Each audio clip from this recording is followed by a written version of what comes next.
Bienvenue. Nous allons brièvement parler des API et nous allons montrer comment nous pouvons implémenter des API en PHP. Alors, trouvez quelques minutes après avoir suivi la vidéo ou pendant de venir explorer cette page wiki sur laquelle vous aurez beaucoup d'informations. Alors, c'est quoi une API? Une API signifie Application Programming Interface.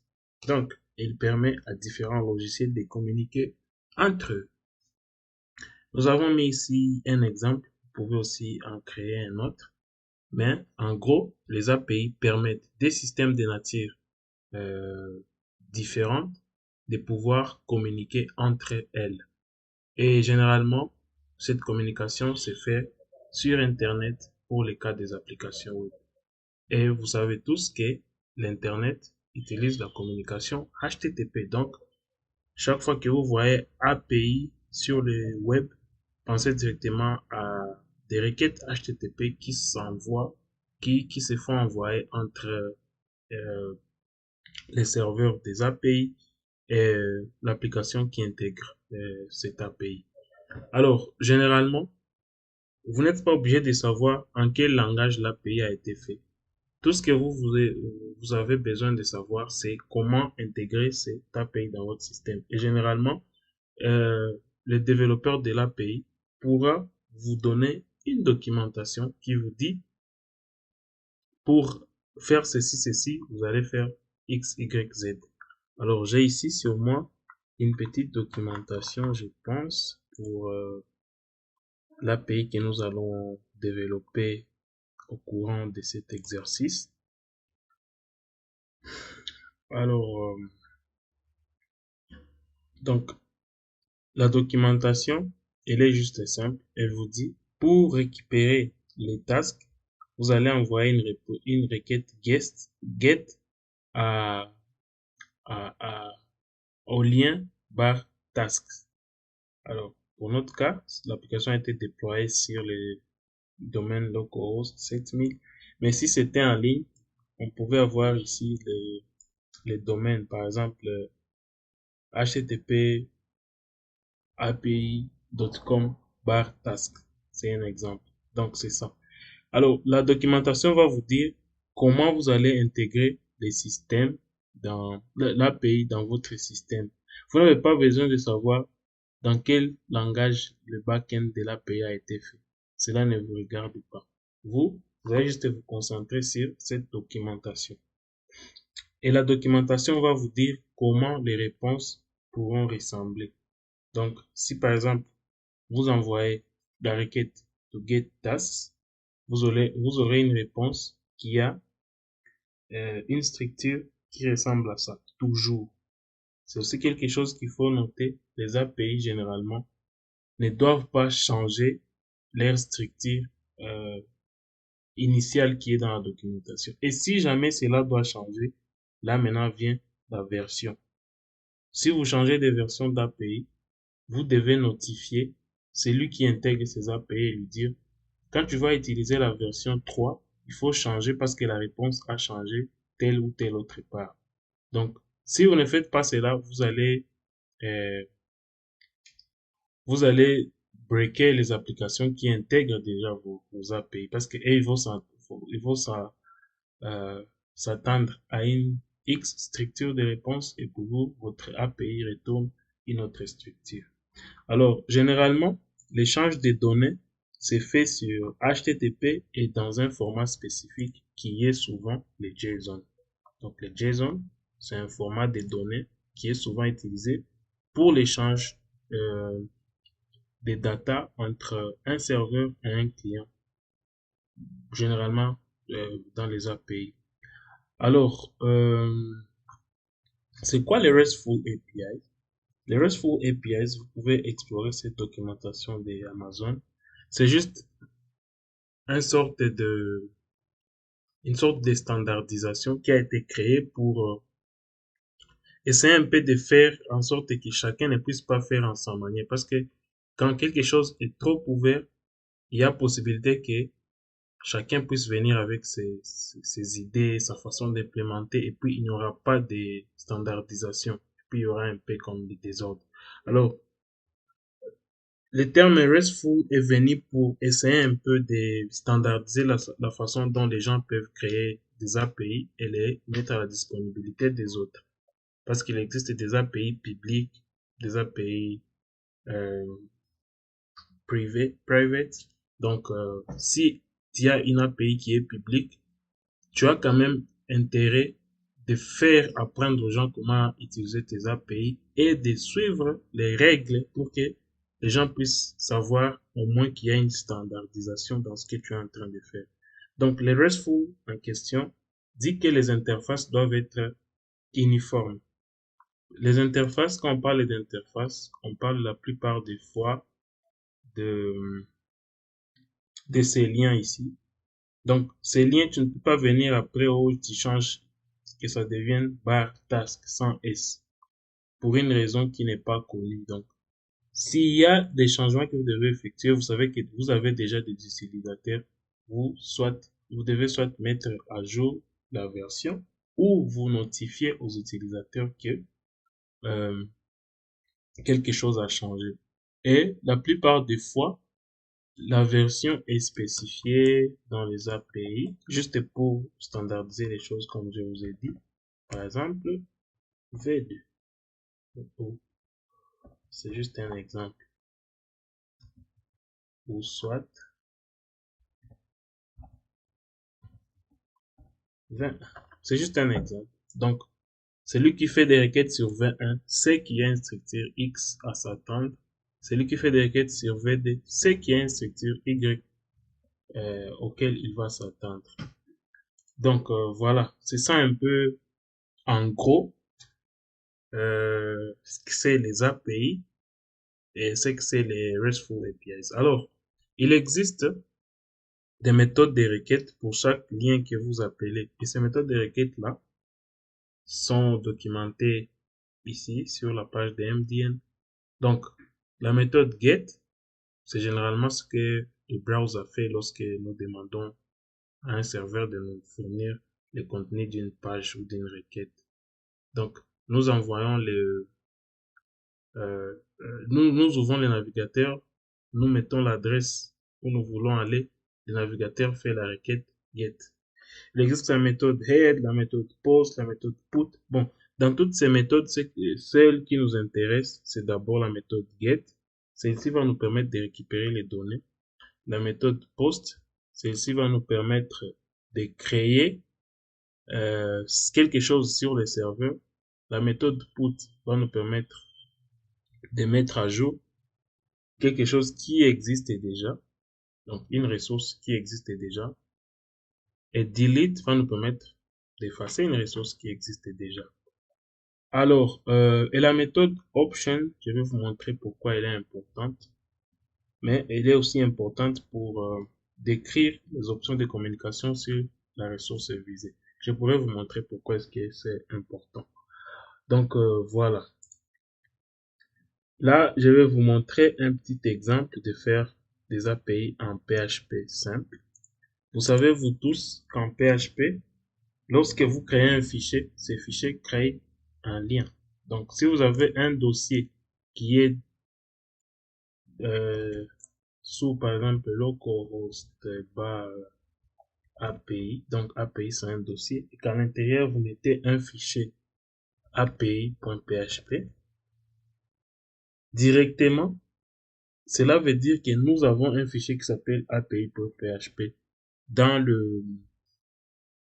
dans les dossiers de notre application. Alors, pour créer des API en PHP simple, on sera donc obligé de créer autant de fichiers par ressource, genre par lien, quoi.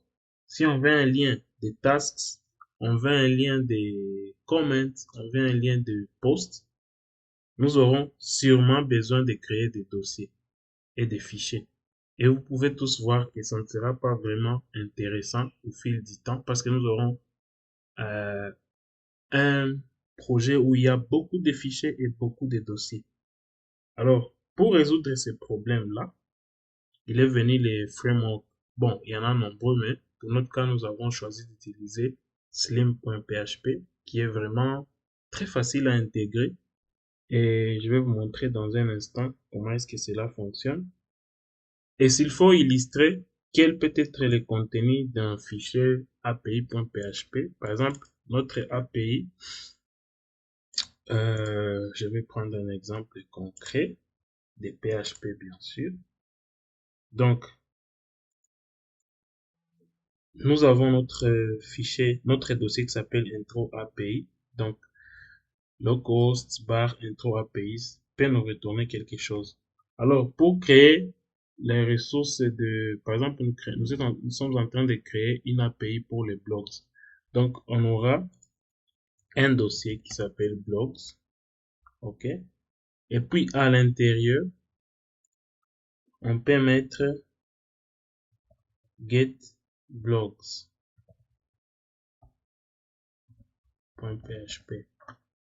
Et ici, on va connecter base de données. OK? On va récupérer liste. On va retourner la liste.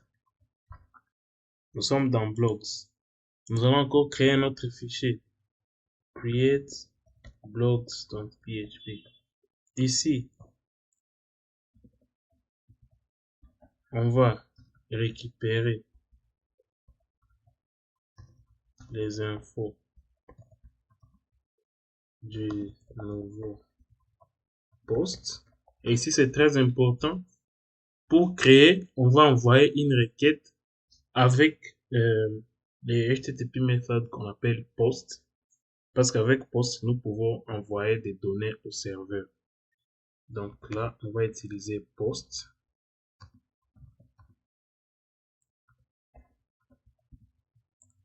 Post avec underscore puis post, c'est un array spécifique de PHP qui contient les données qui ont été envoyées via la requête HTTP sur notre serveur. Donc, c'est ça en bref. Et pour éditer, nous allons récupérer les informations, on va mettre à jour dans la base de données, ainsi de suite. Pour créer, on va récupérer les infos dans Post, on va mettre ces infos dans la base de données, on va retourner un message de succès. Et s'il y a encore des commentaires, nous allons créer un autre folder qui s'appelle Comments, là où on va create comments, get comments, and so on. Vous avez une idée de à quoi est-ce que peut ressembler un projet où nous utilisons PHP lui seul, sans aucun package pour créer des API. Alors, pour le cas de Slim, nous n'avons pas besoin de créer autant de dossiers.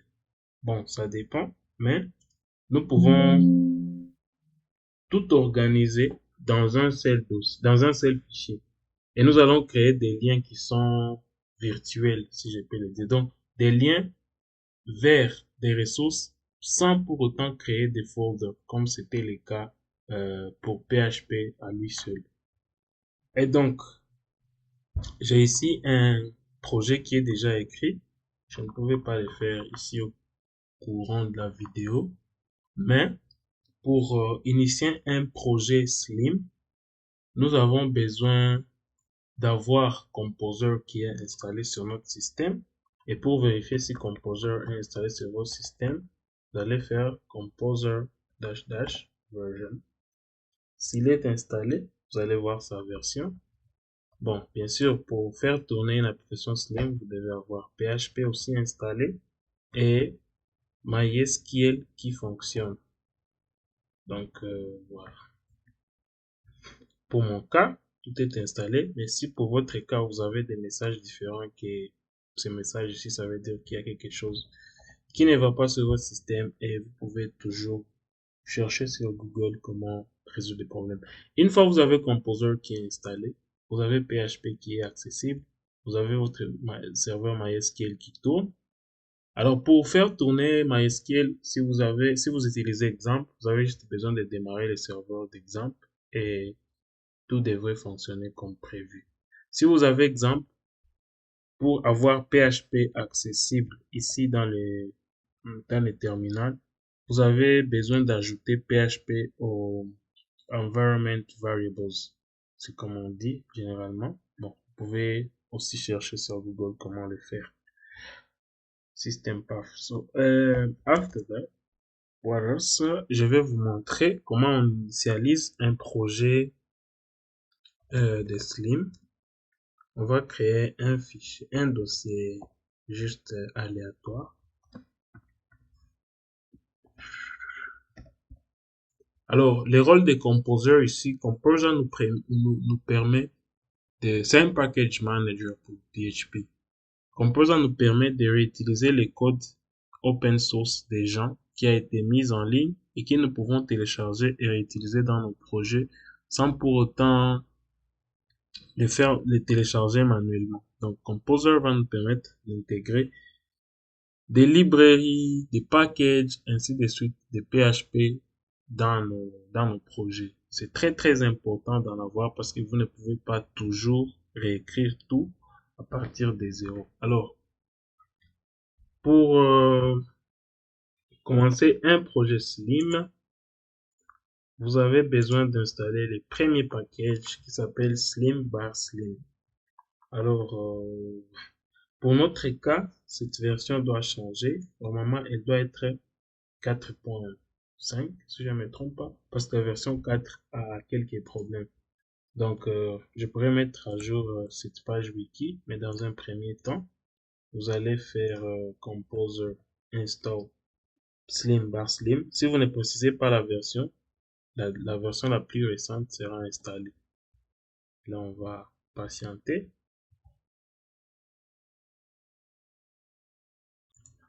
Voilà, une fois que Slim est installé, vous allez aussi faire ceci. Vous allez installer PCR7 qui va gérer les autoloading, je pense, ouais.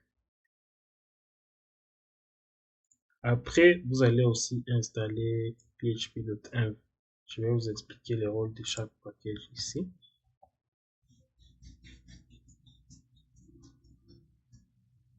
Alors, une fois que vous avez tous ces packages qui sont installés, dans le dossier que vous avez créé, vous allez voir deux fichiers, composer.json et composer.log. Alors, Composer va créer automatiquement ces deux fichiers et nous n'allons pas vraiment manipuler ces fichiers manuellement. Ce sont des fichiers qui sont générés par la machine. Alors, bon, ce que les gens peuvent faire, c'est des fois manipuler les fichiers composer.json parce que si vous pouvez ajouter un package de votre choix et puis faire composer update, mais bon, on n'y est pas encore. Pour notre cas, on fait les commandes ici manuellement. Les fichiers composer.json se mettent à jour eux-mêmes. Alors, une fois que Composer a installé les packages dont nous avons besoin, nous allons rentrer dans notre dossier. Je vais vous montrer. Alors, dans test 4, il y a un dossier qui s'appelle vendor qui s'est créé. Alors ici dans vendor, faisons un peu de curiosité. Qu'est-ce qu'il y a à l'intérieur? À l'intérieur, il y a des dossiers. Et ces dossiers, vous pouvez voir, il y a un dossier qui s'appelle Slim. Et si vous suivez très bien, vous allez tomber sur du code PHP. C'est très long, on n'a rien à faire ici. C'est juste pour vous montrer que Composer va télécharger des fichiers. Alors, pour réutiliser ces fichiers, nous pouvons soit faire du autoloading, mais bon, dans un premier temps, nous allons faire les require du fichier autoload.php de Composer. Donc, on voit require vendor slash autoload.php. We require this file. And then, toutes les classes que nous avons déjà installées avec Composer required seront accessibles dans notre projet. Par exemple, index.php, je pense que vous tous, vous pouvez voir qu'il n'y a nulle part où nous avons fait require slim ou quelque chose pour inclure les fichiers de slim. Mais nous sommes quand même capables d'appeler déjà slim dans notre projet. Ce qui veut dire que les fichiers de vendor autoload a déjà fait la magie. Et bon, ce n'est pas la magie parce que à l'intérieur, il y a des require et des include qui permet d'appeler tous ces fichiers qui ont été installés par Composer. Et nous avons juste besoin de faire require vendor autoload. Et puis, nous allons réutiliser toutes les classes. Alors, pourquoi nous avons installé les packages ces packages ici de php.env. Ces packages nous permettent de lire les variables d'environnement sur un système. Si vous avez un mot de passe, si vous avez un token ou quelque chose qui est secret que vous ne voulez pas mettre sur Git, vous devez nécessairement ne pas l'enregistrer dans un fichier qui est traqué par Git. C'est pourquoi, si vous entrez dans Git ignore, vous allez trouver nécessairement les fichiers .env qui est exclu de Git. Et ces fichiers .env contiennent des données dont nous ne voulons pas partager avec un quelconque contributeur qui sera en train d'explorer notre projet sur GitHub. Alors, ça peut être un fichier .env, ça peut être une variable d'environnement globale sur votre machine. En tout cas, ça dépend, mais le package de php.env nous permet de lire ces variables-là et de les passer à notre code pour que nous puissions maintenant les utiliser sans pour autant les mettre les hardcode dans notre projet sur Git. Donc, pour le cas des Slim, nous avons besoin de connecter à la base de données. C'est ce qui se fait dans ces fichiers de config.db.php. Et là, nous récupérons les variables d'environnement host, dbname, dbuser, dbpass, parce que nous ne voulons pas que ces données puissent être enregistrées dans notre code, mais plutôt les loader à partir d'un fichier. Pour notre cas, c'est le fichier .env que nous avons ici. Nous avons les variables dont vous venez de voir ici, les fichiers, ici, voilà. Donc, en gros, c'est ça. En gros, c'est ça. Une fois que nous sommes capables de connecter à la base de données, ça c'est une classe statique. C'est une classe DB avec une fonction statique connect. Donc, pour utiliser cette fonction, nous n'avons pas besoin d'instancier la classe. Bon, peut-être que vous aurez du temps d'explorer un peu ce que veut dire le Object Oriented Programming en PHP. Mais en gros, nous connectons à la base de données via la méthode static connect. Et cette connexion-là, vous voyez, c'est la variable que nous retournons dans la fonction connect. Donc, vu que c'est une variable PDO, donc on peut faire toutes les requêtes SQL avec cette même variable. C'est pourquoi nous faisons des queries, fetch all et tout le reste. Donc, en gros, c'est ce qui se passe. Alors, pour le cas de Slim, nous n'avons pas besoin de créer des dossiers comme je vous ai dit. Et nous déclarons des routes juste ici. Donc, nous déclarons la méthode et les routes ici. Le deuxième paramètre. Et après, c'est les handlers, c'est la fonction qui va traiter la réponse et la requête et retourner la réponse. Donc, ouais, c'est ça. Alors, vous pouvez essayer de voir ce qui se passe dans les codes par les .env. Ici, c'est la connexion base de données. Ici, nous créons l'application Slim. Ce middleware permet de gérer les erreurs.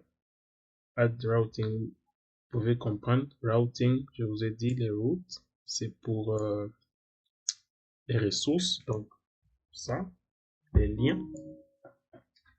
Et puis, nous commençons à déclarer les liens.